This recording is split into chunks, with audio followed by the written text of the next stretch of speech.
नमस्कार, मैं गुरदीप। आप देख रहे हैं पब्लिक लाइव। इस वक्त हम नई अनाज मंडी में पहुंचे हुए हैं। जैसा कि आप लोग जानते हैं कि चीनी मिल को लेके किसान क्या सोचते हैं। किसानों का ये कहना है कि चीनी मिल का निजीकरण कर दिया गया है। किसानों को इससे क्या लाभ मिलेगा, क्या हानि होंगी, इसी विषय को लेके बहुत सारे किसान यहाँ इकट्ठे हुए हैं।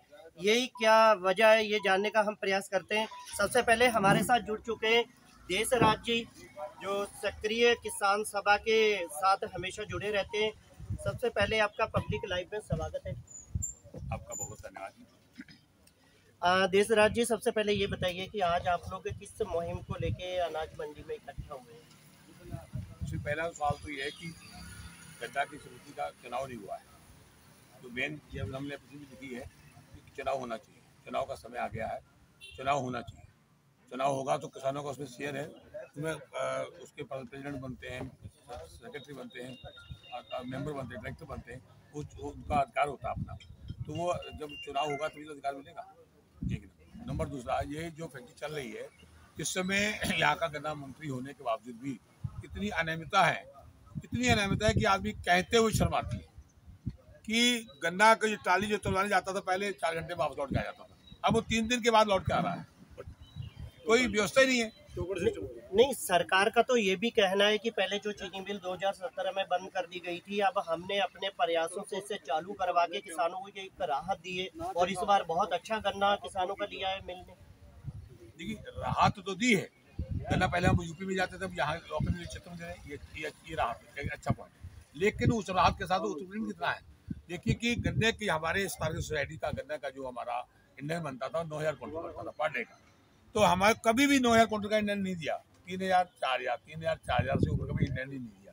उसके बदले वजह क्या कि वो जो इंधन 9,000 ना देकर उसकी टोकन सिस्टम दिया इन्होंने। तो यूपी से टोकन सिस्टम डायरेक्ट पैसे लिए, पैसे लेके टोकन सिस्टम दिया, जिससे सोसाइटी को भी लॉस हुआ और यहाँ के लोकल के क्षेत्र किसानों को भी नुकसान हुआ कि जो ट्राली लेके 3 घंटे में लौट के आता था वो 3 दिन बाद लौट के आ रहा है। तो आपने इस विषय पे जो हमारे प्रदेश के मुखिया पुष्कर सिंह धामी जी सीएम है, तो आपने कभी उनसे बात की अपने जनप्रतिनिधियों के माध्यम से कि आपको ये परेशानी आने वाली है? क्योंकि इसलिए नहीं की उनसे बात क्योंकि उनके क्षेत्र में 13,000 इंडियन आता था, वो 13,000 इंडियन को देते रहे। यूपी के जो यहाँ के क्षेत्र के मुख्यमंत्री खटीमा के जो मुख्यमंत्री थे, उनका मुख्यमंत्री होने के नाते वहाँ का कभी कटौती इन्होंने नहीं की। लेकिन यहाँ के गन्ना मंत्री होने के नाते इस क्षेत्र स्टारगंज का धनवत्ता का जो इंडियन था 15 लोग हैं, तो क्या किसान भी आपके साथ खड़े होने को तैयार नहीं है यहाँ पे? तैयार इसलिए नहीं है कि वो जब अंग्रेजों का सरकार थी उस समय भी जो क्रांतिकारी लोग बहुत थे, लेकिन सामने आने के लिए हिम्मत नहीं करते थे। यहाँ भी दिल में उजाला बहुत है, हजारों लोग हैं, लेकिन सामने आने के लिए हिम्मत नहीं है। चलिए, किसान सभा में आगे भी वार्तालाप जारी रहेगा। लेते हैं छोटा सा ब्रेक और ब्रेक के बाद में दूसरे किसान भाई जो हमारे साथ हैं उनका भी ओपिनियन जानेंगे। सबसे बड़ा सवाल कि किसान जब कहीं इकट्ठा होता है तो उसकी जो समस्या होती है तो उसका समाधान कहाँ होता है, इस विषय पे भी बात करेंगे। मिलते हैं एक छोटे से ब्रेक के बाद। मैं गुरदीप सिंह, अपने सहयोगी कैमरा में। नमस्कार, मैं गुरदीप। आप देख रहे हैं पब्लिक लाइव। फिर हम वापस आ गए हैं किसानों के बीच में। जैसा कि हमने आपसे कहा था कि हम किसानों का ओपिनियन आम दर्शकों तक पहुंचाते रहेंगे, तो इसी कड़ी में साथ हमारे किसान भाई और जुड़ चुके हैं। सबसे पहले पब्लिक लाइव में जयदेव सिंह जी, आपका बहुत बहुत स्वागत है। धन्यवाद, नमस्कार। आप जरा थोड़ा सा ये दर्शकों को बताएं, आप अपने किसान भाइयों को बताएं कि आज आप अनाज मंडी में इकट्ठा हुए हैं चीनी मिल को लेके, और इस चीनी मिल से आपको क्या क्या परेशानियां होने वाली हैं। आप कह रहे हैं कि इनका निजीकरण कर दिया गया है, किसान इससे परेशान होंगे। उन परेशानियों के बारे में बताएं कि आप आज जो विषय क्या है आज यहाँ इकट्ठा होने का। आज का विषय है कि चीनी मिल को प्राइवेटीकरण से रोकना, निजीकरण से रोकना। चीनी मिल में जो सरकार हमारी हमेशा ये मांग रही कि इसके अंदर एथनॉल प्लांट लगाया जाए। 10 साल से हम लगातार सरकार को हम लिख के देते रहे। 10 साल से हम लिख के देते रहे कि हमारे चीनी मिल का बोर्ड बनाया जाए, अभी तक हमारी सरकार ने कभी बोर्ड नहीं बनाया। 10 साल से हम लिखते रहे कि ये बिजली की शॉर्टेज हमारे रहती, इसके लिए सौर ऊर्जा के जो प्लांट चलते हैं पूरे वर्ल्ड में चल रहे हैं और ब्राजील वगैरह देशों में ज़्यादा है, जहाँ हमेशा भी शॉर्ट रहे हैं। तो ये कि एक बिजली का, और दूसरा ये कि बिजली का वैसे हमारे जगह बहुत खाली, उसमें लगाया जाए। सेकंड प्लांट बैगास आधारित लगना चाहिए। 3 प्लांट यहाँ बिजली के लग जाते हैं। एक एथनॉल का सीधा आधारित एथनॉल बनाया जाए। उससे क्या होगा हमारे चीनी मिल फायदे में आएगी, उसका लाभांश, क्योंकि कोऑपरेटिव ये हमारी संस्था है वो हमारे किसानों में बटेगा और इसकी मांग लगातार कर रहे हैं। लेकिन जयदेव जी, हमने ग्राउंड रिपोर्ट में देखा है कि बहुत सारे किसान ये बात भी कहते हैं कि चीनी मिल चलने की वजह से हमें लाभ मिला है और हम चाहते हैं कि चीनी मिल चलती रहे। और आज आप निजीकरण की वजह से यहाँ पे बैठे हुए हैं, तो सारा किसान एक साथ, आप लोग एक मंच पे क्यों नहीं एक साथ खड़े हैं इस वक्त? सारे किसान हमारे साथ हैं, कोई दूर नहीं। कुछ लोग हैं जो इस निजीकरण के बीच में जुड़े हुए हैं, जो आज की डेट में गन्ने की पर्चियां 50 रुपए बेच रहे हैं। वो एक यहाँ गन्ना माफिया गुट है, जिसके पास आप जाते हैं अक्सर वहाँ कवरिंग भी करते हैं, उनके फार्मों में भी कवरिंग करते हैं।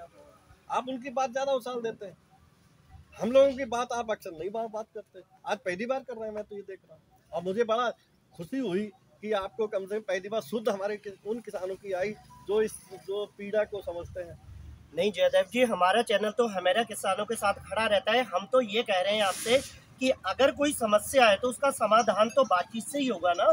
तो बातचीत तो उन्हीं से की जाएगी जिनके हाथ में सत्ता है, जो प्रदेश को चला रहे हैं। तो आपकी कितने दौर की बातचीत हो चुकी है मुखिया जी के साथ, जो हमारे प्रदेश के पुष्कर सिंह धामी जी मुख्यमंत्री है, कैबिनेट मंत्री सौरभ बहुगुणा है, आप लोगों ने चुन के इनको विधानसभा में भेजा है, तो कितने दौर की बात हुई है इन लोगों के साथ? हमारे मुख्यमंत्री जो मुखिया है वो तो आंखों में काली पट्टी बांध के बैठे हैं। वो इसलिए बांध के बैठे हैं, ये चीनी मिल उनके क्षेत्र की चीनी मिल, कोऑपरेटिव चीनी मिल है।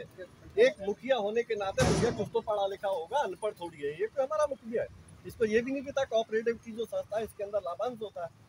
ये किसी एक का उद्योगपति को देंगे, वो लाभांश एक जगह, एक फैक्ट्री की जगह दूसरी तीसरी 4 काटेगा। कोऑपरेटिव की संस्था होगी तो वो हमारे किसानों में लाभांश देगी, क्योंकि एक के हाथ में इलेक्शन के लिए बहुत बड़ा चंदा लेके ये हमारी यहाँ किसानों की बिक्री कर रहे हैं। ये हमारी बात क्यों सुनेंगे भाई? तो आप इस लड़ाई को कैसे लड़ेंगे? इस लड़ाई को आप कैसे लड़ना चाहते हैं? इस लड़ाई को हम कोर्ट में लड़ रहे हैं। जब से इन्होंने चीनी मिल बंद कर रखी, हमने हाई कोर्ट में हमारा बकायदा केस पड़ा हुआ है। हाई कोर्ट में एक बार भी वहाँ तरीकों पे जाने के लिए तैयार नहीं है। तरीक सरकार खुद ले रही है, वहाँ बहस के लिए आने के लिए तैयार नहीं है हमारे साथ। आप कहते हैं कि हम किसानों के लिए कुछ कर ही नहीं रहे। आपका चैनल पता नहीं क्यों हमारे खिलाफ इतना रहता है। नहीं जयदेव जी, हमारा चैनल कभी किसानों के खिलाफ नहीं है। बात आप ये चीजें बताइए कि आज जब हमें पता चला कि यहाँ पे एक बड़ी कवरेज होने जा रही है, बहुत सारे किसान इकट्ठा होंगे, और आज हम यहाँ पे पहुँचे हैं, तो हम देख रहे हैं कि जितने भी किसान भाई हैं यहाँ पे, किसान क्यों नहीं खड़े रहते हैं? वो किसानों से, उन किसानों से आज हमारी बातचीत हो रही जो एक यूनियन इकट्ठा करेंगे। पब्लिकली हमारी मीटिंग नहीं है, क्योंकि हमें अब यहाँ यदि हमें 26 तारीख को हमारी बहस पड़ रही है, यदि इसमें हमारी बहस नहीं होती हमें स्टे नहीं मिलता। हमने 27 को ही दिल्ली चले जाना है, वहाँ से स्टे लेके आना है। आज तो उन लोगों के लिए जो सक्षम रूप से चंदा देने में सक्षम है, उन भाइयों से हमने बुला रखा है। वो अपने गाँव को जाकर मीटिंग करेंगे, उनसे चंदा लेंगे। चंदे के लिए तो भाई सार्वजनिक मीटिंग थोड़ी 10-10 रुपए की जाएगा। जयदेव जी, एक चैनल के माध्यम से सरकार को मैसेज दे दीजिए कि आप क्या चाहते हैं, सरकार से क्या मांग करते हैं? हम ये मांग करते हैं, हमारी चीनी मिल कोऑपरेटिव है, इसका हमारा तत्काल बोर्ड बनाया जाए। हम वो बोर्ड जो है वो एथेनॉल का प्लांट लगाए, बोर्ड ही हमारा बायोगैस आधारित बिजली का प्लांट लगाए। जो भी कार्य हमारा बोर्ड करेगा।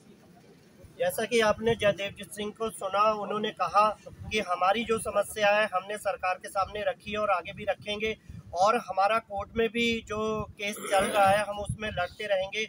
अपनी लड़ाई को हम जमीनी स्तर पे लड़ेंगे, जयदेव जी ने कहा, और आगे भी इस केस की अपडेट आम दर्शकों तक पहुंचाते रहेंगे। और भी किसानों का ओपिनियन जानने के लिए देखते रहिए पब्लिक लाइव।